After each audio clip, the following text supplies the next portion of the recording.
This is Bill Shakespeare with your nightly news. Tonight, 8 are dead in what police are calling the deadliest board meeting in history. The Denmark Corporation has been no stranger to scandal in recent days. CEO and founder William Hamlet Sr. was found dead unexpectedly last month of undetermined causes. Roger Claudius had been widely suspected of having an affair with Gertrude Hamlet, head of the board and wife of Hamlet Sr. Suspicions were all but confirmed last week when Gertrude married Claudius and nominated him to succeed as CEO of the Denmark Corporation.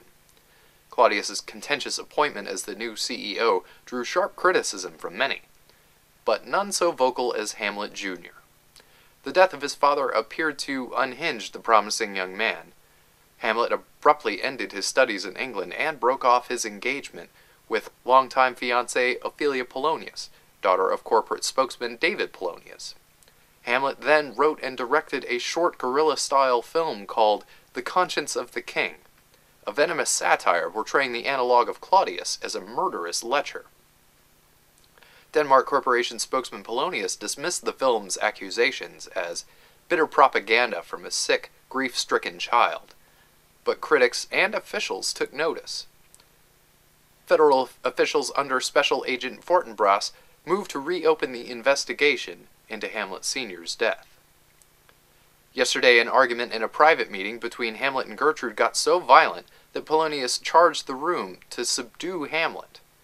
Polonius was killed, a victim of what was called a psychotic reaction to Hamlet's paranoid delusion.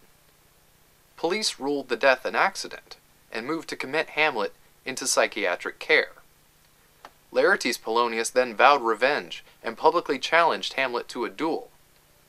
Later that evening, Ophelia Polonius was found dead, drowned in the fountain with a toxic combination of pharmaceuticals and alcohol in her system.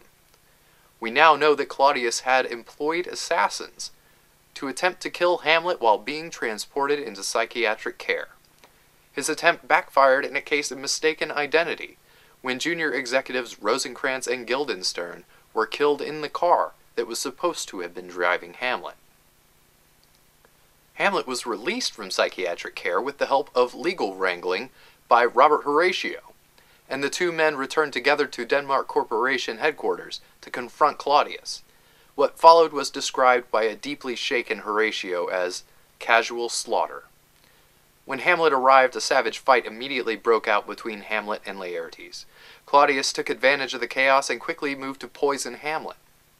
Claudius's scheme backfired again, and the poison cup intended for Hamlet claimed the life of Gertrude instead, and then Laertes.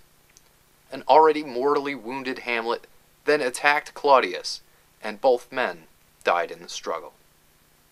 A federal team led by Special Agent Fortinbras breached the compound minutes too late, finding only one living witness in Robert Horatio. Fortinbras described the scene as tragic, but somehow familiar, as if the story had happened before and would likely happen again. This has been Bill Shakespeare. May flights of angels sing thee to thy rest.